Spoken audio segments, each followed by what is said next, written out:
为着要解决呢这抢喙暗的现象，中央流行疫情指挥中心也决定买喙暗要采用着实名制。6号开始，民众爱摕这个健保卡到特约药局来买。不过每一人7天内上济，敢若会当买2个，而且呢爱以身份证上尾号码来决定讲什么时阵会当去买。上尾的号码若是单号的民众，会当伫拜1、拜3、拜5来叫买；若是上尾的号码包括0在内的人，就是拜2、拜4、拜6来买。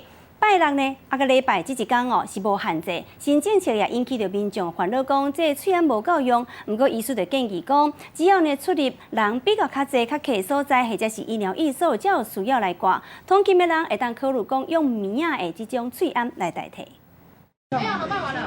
为着要买喙暗，民众走几落间超商拢买无。武汉肺炎的疫情蔓延，引起国内民众小买喙暗的乱枪。为着要来停止这个乱枪，中央流行疫情指挥中心宣布讲，从新历的2月初6开始，买喙暗就改实名制，买所在嘛对原本的超商甲改做健保特约药局，民众都要用健保卡才会当买，一袋是卖5块，一个人伫咧7天内上济会当买2袋，而且若是要替人买，上济嘛会当替一个人买尔。若是这落囡仔用的喙暗，健保卡的持有人伊的年龄都要伫咧12岁以下。希望能够让购买到的人越多越好，几个必要的情况你可以来使用。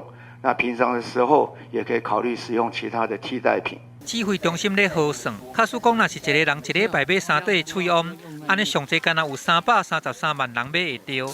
假使讲若是一个人一礼拜买2袋，安尼就有500多万人通买到喙暗。另外，为着要分散买的人潮，买的日子嘛用身份证号码的尾仔字来甲分。身份证号码尾仔字是�骑号的，安尼就会当伫咧拜1、拜3、拜5来买；若是双号的，就会当伫咧拜2、拜4、甲拜6来买。若讲买数是空的，安尼到底是算骑数，还是算双数咧？这嘛来引起网友热烈的讨论。上尾这个卫福部伊解答讲，0是双数，若是礼拜日，就双数甲骑数拢会当买咯。不过这个新政策一个出来，有民众烦恼讲，7天简单会当买2片喙暗，安尼哪有够用啦？探病或者是自己有呼吸道症状，才是戴口罩的这个优先顺序。目前国内还没有群聚发生的状况。